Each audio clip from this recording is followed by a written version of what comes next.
Subscribe कीजिए 10th class गणित channel को और बेल आइकन को दबाइए लेटेस्ट वीडियो देखने के लिए।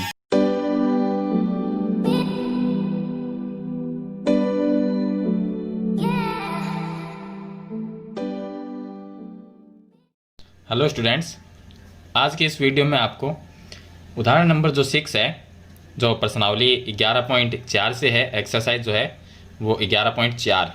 उससे पहले जो एग्जाम्पल दिए गए हैं 1 से 5 तक मैंने पीछे वाली वीडियो में बता दिए थे। इस वीडियो में हम उदाहरण नंबर जो 6 है वहाँ से हम शुरू करेंगे। तो चलिए यहाँ पर देखिए 6 नंबर का जो उदाहरण है उसमें हमें दिया गया है कि आकृति में त्रिभुज ABC में एक रेखा, तो हम एक त्रिभुज बनाएंगे ABC। तो यहाँ पर ABC हो गया एक त्रिभुज जिसमें एक रेखा L जो BC के समांतर है। तो BC लाइन ये है, इसके एक समांतर और लाइन है जो रेखा L है।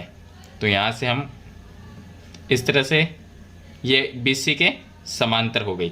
ये इस रेखा का नाम है L रेखा। AC को D व E पर काटती है। जो AC है, देखिए AB और AC को, तो AB लाइन AC लाइन को कहाँ पर काटती है? यहाँ पर दो बिंदु पर, उनका नाम है D और E। यहाँ पर D है और यहाँ पर E है। इस प्रकार निकलती है कि AD अनुपात DB, AD और DB का अनुपात 1:2 है। तो ये ऊपर वाली इसका 1 है और ये हो गई DB इसका 2 है। पूरी मिला दिया जाए तो AB बनती है और AB का कितना हो जाएगा? 3 हो जाएगा। तो इस प्रकार बने समलंब चतुर्भुज। अब इसमें एक समलंब चतुर्भुज बन गया BDEC। ये हो गया BDEC, ये नीचे वाला जो है वो समलंब चतुर्भुज है। एवं त्रिभुज ADE, ADE ये ऊपर वाला हो गया छोटा वाला त्रिभुज। क्षेत्रफल का अनुपात इसका हमें ज्ञात करना है। अब देखिए सबसे पहले हमें अगर इन दोनों का क्षेत्रफल का अनुपात ज्ञात करना है तो दोनों का हमारे पास में क्षेत्रफल होना जरूरी है। पहले हम ADE और ABC जो बड़ा त्रिभुज है इनका क्षेत्रफल ज्ञात करेंगे, लेकिन उससे पहले क्या है, क्षेत्रफल का अनुपात जब हम लिखते हैं तो उससे पहले दोनों त्रिभुज समरूप होने चाहिए। तो दोनों त्रिभुज को हम समरूप करेंगे। कौन से? एक तो बड़ा हो गया ABC और एक हो गया छोटा वाला ADE। तो यहाँ पर हम लेंगे त्रिभुज ADE व दूसरा त्रिभुज बड़ा वाला हो गया ABC। इन दोनों में देखिए ये दोनों रेखा समांतर, यानी कि इसको हम लिख सकते हैं कि L जो रेखा है वो समांतर है BC के। जब किसी त्रिभुज में यहाँ पर दो रेखाएं जब समांतर है तो ये कोण और ये कोण बराबर होंगे और E और C ये बराबर होंगे क्योंकि संगत कोण है। तो यहाँ पर हम लिख सकते हैं कि कोण D बराबर कोण B और कोण E और C बराबर है कोण E बराबर कोण C। इनको लिख सकते हैं कि दोनों ही क्या है? संगत कोण, इसलिए ये बराबर है। तो यहाँ पर दो कोण अगर हम बराबर कर सकते हैं तो AA वाला समरूपता नियम लग जाएगा। समरूपता नियम से दोनों त्रिभुज क्या हो गए? समरूप। तो त्रिभुज ADE और दूसरा त्रिभुज है ABC, दोनों समरूप हो जाएंगे। अब इनके क्षेत्रफल का अनुपात हम लिख सकते हैं। तो यहाँ पर हम लिखेंगे, पहला त्रिभुज है ADE, तो हम लिखेंगे कि त्रिभुज ADE का क्षेत्रफल, और इसके बट्टे में लिखेंगे त्रिभुज बड़ा वाला कौन सा है? ABC, ABC का क्षेत्रफल। हमें निकालना क्या है? ADE और ये समलंब चतुर्भुज का क्षेत्रफल का अनुपात ज्ञात करना है, लेकिन पहले हम इनका निकालेंगे। तो देखिए ADG है जो, अब देखिए क्षेत्रफल का जो अनुपात होता है वो संगत जो भुजाएं होती है उनके वर्गों के अनुपात के बराबर होता है। तो संगत भुजा कौन सी होगी? छोटे वाले में AD और बड़े वाले में AB, ये संगत हो गई। तो छोटे वाले की AD इसका स्क्वायर और बड़े वाला त्रिभुज ABC इसकी हो गई AB। ये हो गई संगत भुजाएं, तो इनका हम वर्ग कर देंगे। तो इसके बराबर होता है क्षेत्रफल का अनुपात। चलिए AD का मान कितना है? यहाँ पर हमें दिया गया है कि AD का जो अनुपात है वो 1 है। तो यहाँ पर हम 1 का स्क्वायर कर देंगे बटे में AB का कितना है? देखिए AD 1 है, DB 2 है, टोटल मिला दिया जाए तो AB बनती है। और AB कितना हो? 1 + 2 कितना हो गया? 3 हो गया। तो हम डायरेक्ट 3 लिख सकते हैं या AB को 2 भागों में बांट के लिख सकते हैं, AD + DB लिख सकते हैं। तो यहाँ पर होगा 3 का स्क्वायर, 1 का स्क्वायर 1 होगा, 3 का स्क्वायर 9 हो जाएगा।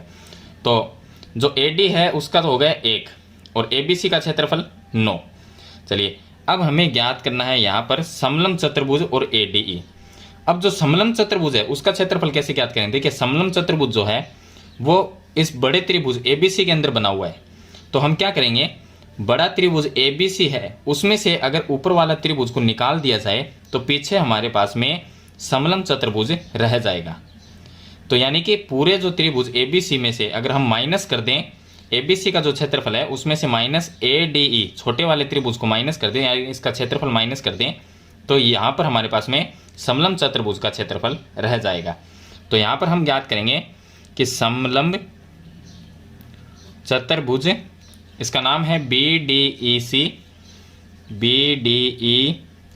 का क्षेत्रफल ज्ञात करने के लिए बड़ा त्रिभुज है ABC, तो हम लिखेंगे त्रिभुज ABC का क्षेत्रफल माइनस करेंगे इसमें से त्रिभुज छोटे वाले का ADE का क्षेत्रफल। अब बड़े का जो क्षेत्रफल है वो यहाँ पर देखिए, यहाँ से 9 है, तो 9 माइनस छोटे का जो क्षेत्रफल है वो 1 है, 9 माइनस 1 हो गया 8।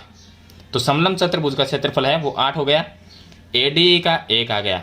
हमें ज्ञात करना है BDEC, यानी ये तो समलंब चतुर्भुज है, ये त्रिभुज है, दोनों का अनुपात। अब देखिए इसमें दोनों का अनुपात कैसे ज्ञात करेंगे, तो हम लिखेंगे कि समलंब चतुर्भुज BDEC का क्षेत्रफल बट्टे में लिखना है त्रिभुज ADE का क्षेत्रफल। तो समलंब चतुर्भुज का क्षेत्रफल है 8 बटे में ADE का क्षेत्रफल यहाँ से हम देखेंगे 1, तो 8/1 इनका अनुपात आ जाएगा। तो इस तरह से आपको एग्जाम्पल नंबर 6 को सरल करना है। चलिए इसके बाद में शुरू करते हैं एग्जाम्पल नंबर 7। अब देखिए इसका एग्जाम्पल नंबर जो 7 है कि आकृति में हमें दिया गया है कि त्रिभुज ABC, तो ये हो गया बड़ा वाला ABC की भुजा AC के समांतर, ये AC है, इसके समांतर भुजा है ये PQ, यानी कि ये दोनों क्या है, समांतर। रेखाखंड PQ उसकी भुजा AB और AC को इस प्रकार विभाजित करती है कि BP, यहाँ पर इसका जो अनुपात दिया गया है वो 1 है, और BA है इसका दिया गया है √2, यानी कि BP का ये 1 है और पूरी BA का √2 है। तो हमें सिद्ध करना है कि रेखाखंड जो PQ है वो त्रिभुज ABC, पूरा जो बड़ा त्रिभुज है ABC, इसको जो रेखा PQ है को समान क्षेत्रफल में विभाजित करती है, यानी कि जो PQ लाइन है वो ABC जो त्रिभुज है इसको बराबर भागों में बांटती है, यानी कि इसका समद्विभाजन करती है। तो यहाँ पर हम सबसे पहले यहाँ पर लिखेंगे कि हमें दिया है, चलिए यहाँ पर लिखते हैं कि दिया है PQ समांतर है AC के, ये लाइन इसके समांतर है। अगर ये दोनों समांतर है तो ये कोण और ये कोण क्या है, बराबर है। यहाँ पर भी ये P कोण और A कोण क्या है, बराबर होंगे। तो हम लिख सकते हैं, या उससे पहले हम ये माने कि हमारे पास में ये बड़ा त्रिभुज ABC है और छोटा त्रिभुज BPQ है। तो BPQ और BAC ये दो त्रिभुज है, इनको हम पहले समरूप करेंगे।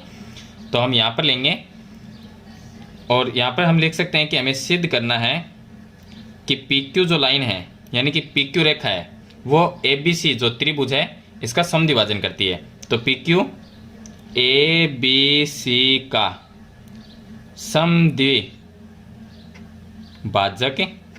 है। चलिए अब यहाँ पर इसकी उत्पत्ति में देखिए, पहले हम दो त्रिभुज लेंगे, बड़ा और छोटा। पहला आएगा BPQ, तो यहाँ पर त्रिभुज BPQ, या हम इस तरह से लास्ट में अगर सिद्ध करेंगे तो इस तरह से भी कर सकते हैं कि जो BPQ ये छोटा त्रिभुज है वो ABC का क्या है, आधा है। तो इसका मतलब क्या हुआ, ये लाइन है जो PQ वो बड़े त्रिभुज को दो भागों में बांट रही है, दो बराबर भागों में, कि दोनों का क्षेत्रफल है वो बराबर है। तो छोटा त्रिभुज हो गया, बड़ा BAC हो गया, तो वह त्रिभुज BAC। दो त्रिभुज हमने लिए हैं जिसमें ये कोण इसके बराबर होगा, क्योंकि लाइनें क्या है, समांतर, रेखाएं दोनों समांतर है, तो P और A बराबर होगा। कोण P बराबर कोण A लिख सकते हैं, Q और C को बराबर लिख सकते हैं, कोण Q बराबर कोण C। इन दोनों का कारण ये है कि ये संगत कोण है। अब यहाँ पर समरूपता का नियम लग जाएगा, AA समरूपता नियम।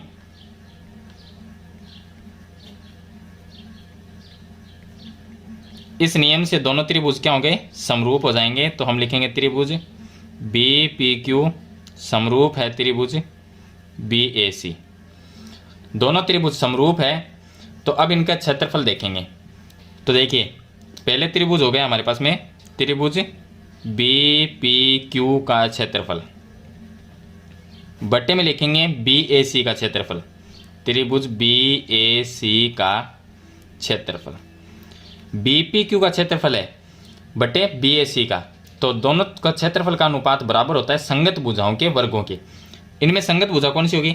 छोटे वाले त्रिभुज की बी पी ये हो जाएगी बटे में बड़े वाले की बी ए, तो इनका हम वर्ग कर देंगे। चलिए बीपी बटे बी ए का मान दिया गया है, बीपी बटे बी ए का इस ये भुजा इसलिए लिए कि इसका मान दिया गया है। नीचे वाली भी हम कर सकते हैं बी क्यू बटे बी सी, लेकिन यहाँ पर इसका मान नहीं है, तो बीपी और बी ए का मान दिया गया इसलिए हमने ये भुजाएं ली है, संगत भुजाएं। तो 1/√2 दिया गया है, तो यहाँ पर 1 का स्क्वायर कर देंगे और √2 का स्क्वायर कर देंगे। 1 का स्क्वायर 1 हो जाएगा, √2 का स्क्वायर होता है 2। या हम इसको इससे लिख सकते हैं कि त्रिभुज बी पी क्यू का क्षेत्रफल, यानी कि छोटे वाले त्रिभुज का क्षेत्रफल बराबर लिख सकते हैं। ये देखिए ये भाग में है इतना, तो 1/2 के साथ में गुणा कर देंगे तो क्या आ जाएगा 1/2 गुणा त्रिभुज बी ए सी का क्षेत्रफल।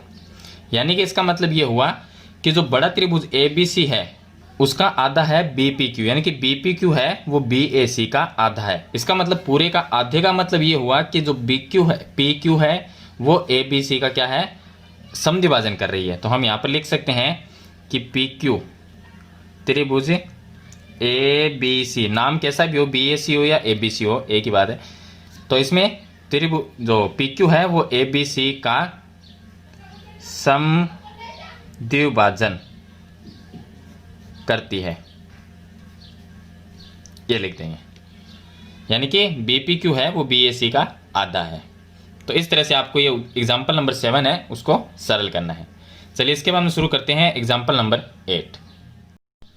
अब देखिए इसका एग्जाम्पल नंबर जो 8 है इसमें हमें दिया गया है कि यदि दो समरूप त्रिभुज, यानी कि दोनों क्या है समरूप है, तो यहाँ पर हम लिख सकते हैं कि दिया है त्रिभुज ए बी सी समरूप है त्रिभुज डी ई एफ, दोनों त्रिभुज है समरूप और क्षेत्रफल भी समान है। तो हम लिख सकते हैं कि त्रिभुज ए बी सी का क्षेत्रफल बराबर त्रिभुज डी ई एफ का क्षेत्रफल, यानी कि दोनों त्रिभुज समरूप भी है और क्षेत्रफल भी दोनों का क्या है बराबर है। तो दोनों समरूप दोनों त्रिभुज है वो सर्वांग सम, यानी कि इन दोनों को हमें सर्वांग सम सिद्ध करना है।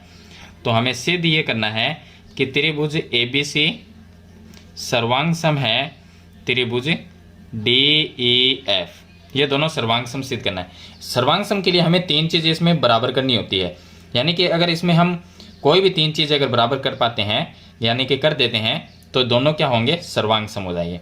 चलिए इसकी उत्पत्ति में देखिए, इसमें दिया गया है सबसे पहले कि दोनों समरूप है और दोनों, अब समरूप जब त्रिभुज है तो उनके कोण क्या है बराबर होंगे। तो कोण बी है वो ई के बराबर होगा और यहाँ पर कोण सी है वो एफ के बराबर होगा। तो हम यहाँ पर पहले लिख देंगे उत्पत्ति में कि त्रिभुज ए बी सी समरूप है त्रिभुज डी ई एफ, दोनों समरूप है तो कोण बी और ई बराबर है, कोण बी बराबर कोण ई, और कोण सी और एफ बराबर है, कोण सी बराबर कोण एफ। कारण ये लिख सकते हैं कि समरूप त्रिभुज है उनके कोण क्या है बराबर है। तो इसको नाम दे देंगे इसके समीकरण नंबर 1। चलिए अब देखिए, अब यहाँ पर दिया गया कि इनके क्षेत्रफल भी बराबर है। तो क्षेत्रफल का अगर अनुपात हो, अब समरूप त्रिभुज होते हैं उनके क्षेत्रफल का अनुपात संगत भुजा, संगत कोई भी ले लेंगे, बी सी बटे ई एफ ले लेंगे, ए बी बटे डी ई ले लेंगे कोई भी, तो बी सी बटे ई एफ अगर लेते हैं हम तो उनके वर्गों के अनुपात के बराबर होता है। तो यानी कि दोनों त्रिभुज का क्षेत्रफल, तो हम लिख सकते हैं त्रिभुज ए बी सी का क्षेत्रफल बटे त्रिभुज डी ई एफ का क्षेत्रफल, डी ई एफ का क्षेत्रफल। दोनों त्रिभुज के क्षेत्रफल का अनुपात बराबर होता है संगत भुजा के वर्ग के। तो इसके बटे में ये भुजा ले लेंगे और दोनों का वर्ग कर देंगे, बी सी बटे ई एफ। तो BC का स्क्वायर आ जाएगा बटे EF का स्क्वायर आ जाएगा। यहाँ पर देखिए क्षेत्रफल दोनों का बराबर है, यानी ऊपर भी 5 है नीचे भी 5 है, तो भाग चला जाएगा, यानी दोनों कैंसिल हो जाएंगे, तो क्या आएगा, उत्तर 1 आएगा। इसी तरह से क्षेत्रफल भी अगर बराबर है तो दोनों कैंसिल होने के बाद में क्या आएगा, 1 आएगा। तो हम लिख सकते हैं 1 बराबर, यहाँ पर आ जाएगा हमारे पास में BC स्क्वायर बटे EF स्क्वायर। दोनों को वज्र गुणा कर लेंगे, इसके नीचे भी 1 लिखेंगे, वज्र गुणा करेंगे तो BC स्क्वायर बराबर EF स्क्वायर आ जाएगा। तो यहाँ पर हम लिख देंगे कि BC स्क्वायर बराबर EF स्क्वायर, स्क्वायर से स्क्वायर कैंसिल हो जाएगा, तो BC बराबर EF आ जाएगा। इसको नाम देंगे समीकरण नंबर 2। अब लिखेंगे, देखिए यहाँ पर क्या हुआ, दो कोण हमने समीकरण 1 में बराबर कर दिए, यहाँ पर हमने इस भुजा के बराबर इस भुजा को कर दिया, तो दो कोण एक भुजा अगर हम बराबर कर देते हैं तो दोनों त्रिभुज को सर्वांग सम कर सकते हैं। तो हम लिखेंगे समीकरण 1 व 2 से, समीकरण 1 व 2 से, समीकरण 1 में कोण B बराबर कोण E, कोण C बराबर कोण F, और समीकरण 2 में BC बराबर EF, यानी ये तीन चीज़ें हमने बराबर कर दी। नियम लग गया ASA, कोण भुजा कोण, यहाँ पर कोण भुजा कोण नियम से दोनों त्रिभुज सर्वांग सम हो जाएंगे। तो हम लिखेंगे त्रिभुज ABC सर्वांग सम है त्रिभुज DEF। तो यहाँ पर दोनों त्रिभुज क्या होंगे, सर्वांग सम। तो ये हमें यहाँ पर सिद्ध करना था इसमें एग्जाम्पल नंबर 8 में। चलिए इसके बाद में हम शुरू करते हैं एग्जाम्पल नंबर 9। अब देखिए इसका एग्जाम्पल नंबर 9 है। इसमें दिया गया कि ABC एक समद्विबाहु त्रिभुज है। तो ABC जो है समद्विबाहु, यानी इसमें दो भुजाएं बराबर है, तो AC और ये BC ये क्या है, बराबर दो भुजाएं हैं, जिसका कोण C समकोण है। यहाँ पर 90 डिग्री का कोण है C पर। तो हमें सिद्ध करना है कि AB स्क्वायर, यानी कि जो AB लाइन है इसका स्क्वायर बराबर 2AC। तो ये चीज़ हमें इसमें सिद्ध करनी है। सबसे पहले हम लिखेंगे कि हमें दिया क्या है, ये ABC एक समद्विबाहु त्रिभुज है। तो हम लिखेंगे ABC एक समद्विबाहु त्रिभुज है। समद्विबाहु त्रिभुज में दो भुजाएं बराबर होती है, तो AC और BC क्या है, बराबर है। तो AC बराबर BC, AC और BC क्या है, बराबर है। और कोण C 90 डिग्री का है, कोण C बराबर 90 डिग्री। अब देखिए सिद्ध हमें ये करना है, तो यहाँ से मैं उत्पत्ति लिखता हूँ। उत्पत्ति में अब ये अगर एक समकोण त्रिभुज है तो इसमें हम पाइथागोरस प्रमेय लगा सकते हैं। पाइथागोरस प्रमेय क्या होती है, कर्ण स्क्वायर बराबर होता है लंब स्क्वायर प्लस आधार स्क्वायर, ये होता है। चलिए कर्ण कौन सी भुजा है, AB, तो हो गया AB का स्क्वायर। लंब कौन सी भुजा है, AC, ये हो गया AC स्क्वायर। आधार इसमें BC, तो ये हो गया BC स्क्वायर। अब देखिए हमें रखना है AB और AC रखना है। AB और AC को रखेंगे, BC को नहीं रखेंगे। तो BC कहाँ से हम हटाएंगे, यहाँ पर हमें दिया गया है कि दोनों चीज़ क्या है, AC और BC बराबर है। तो BC की जगह हम लिख सकते हैं AC, तो यहाँ से हम लिख देंगे BC की जगह AC। तो ये आ जाएगा हमारे पास में AB स्क्वायर बराबर AC स्क्वायर प्लस, इसकी जगह भी लिखेंगे AC स्क्वायर। यहाँ पर हम लिख देंगे कि AC बराबर BC। इसका ये कारण हो जाएगा कि दोनों चीज़ क्या है, बराबर है, इसलिए हमने ये लिख दिया। तो ये आ जाएगा AB स्क्वायर बराबर, ये दो बार है तो इसको दो बार जोड़ देंगे हम, 2AC square. AC square plus AC square हो जाएगा 2AC स्क्वायर। ये चीज़ हमें इसमें सिद्ध करनी थी। सिंपल क्वेश्चन है, छोटा सा, एग्जाम्पल नंबर 9। तो इस वीडियो में आपको एग्जाम्पल नंबर 9 तक मैंने आपको बताए हैं। वीडियो अच्छे लगे तो लाइक और शेयर जरूर कर देना। चैनल पे नए हैं तो सब्सक्राइब करना और बेल आइकन का बटन जरूर दबाना, ताकि आने वाली नई वीडियो की नोटिफिकेशन है वो आपको सबसे पहले मिल सके। आज की वीडियो में इतना ही, मिलते हैं नई वीडियो नए टॉपिक के साथ, तब तक के लिए थैंक यू।